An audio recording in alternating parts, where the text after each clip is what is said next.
il persiste. Malgré de nombreuses mises en garde de ses homologues à travers le monde, le président américain doit annoncer ce mercredi à la mi-journée la reconnaissance de Jérusalem comme capitale d'Israël.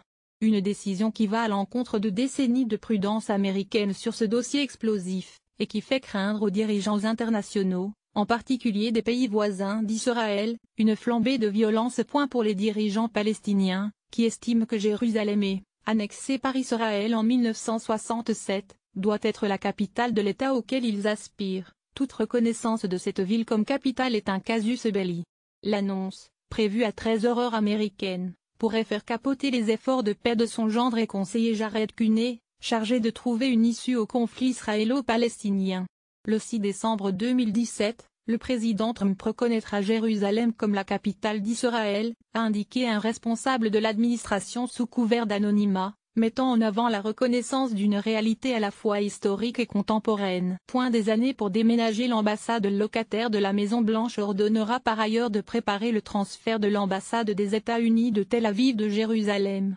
Il ne fixera cependant pas de calendrier pour ce déménagement qui devrait prendre des années, avec la nécessité de trouver un site, financer et construire un nouveau lieu.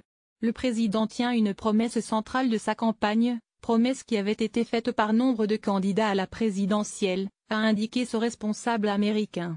À l'appui de son raisonnement, l'exécutif souligne que retarder la reconnaissance de Jérusalem comme capitale n'a, pendant plus de 2 décennies, en rien aidé pour arriver à la paix. Depuis plusieurs jours, les mises en garde se multiplient. Ce mercredi matin, Londres se dit préoccupée.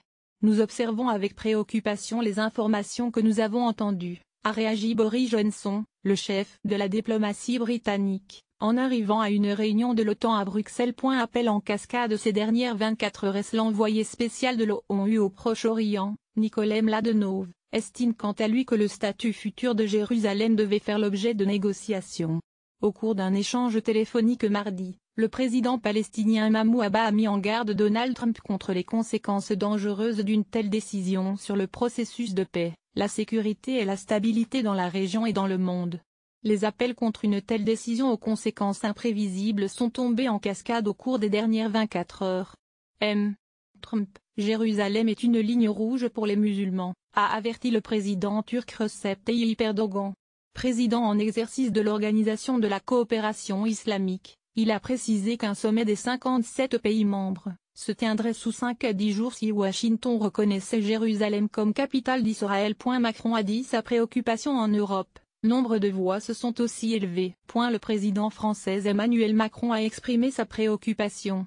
Tout ce qui contribue à attiser la crise est contre-productif en ce moment, a renchéri le ministre allemand des Affaires étrangères, Sigmar Gabriel. La question est la même tous les 6 mois depuis plus de 2 décennies. Le président américain accepte-t-il de déménager l'ambassade des États-Unis en Israël 5e Jérusalem, comme le prévoit une loi adoptée en 1995, ou signe-t-il une dérogation pour la maintenir à Tel Aviv, à l'instar du reste de la communauté internationale? Concrètement, Donald Trump signera une nouvelle fois cette dérogation car la nouvelle ambassade ne sera pas prête avant plusieurs années, a souligné la Maison-Blanche. Mais il demandera au département d'État de préparer le transfert.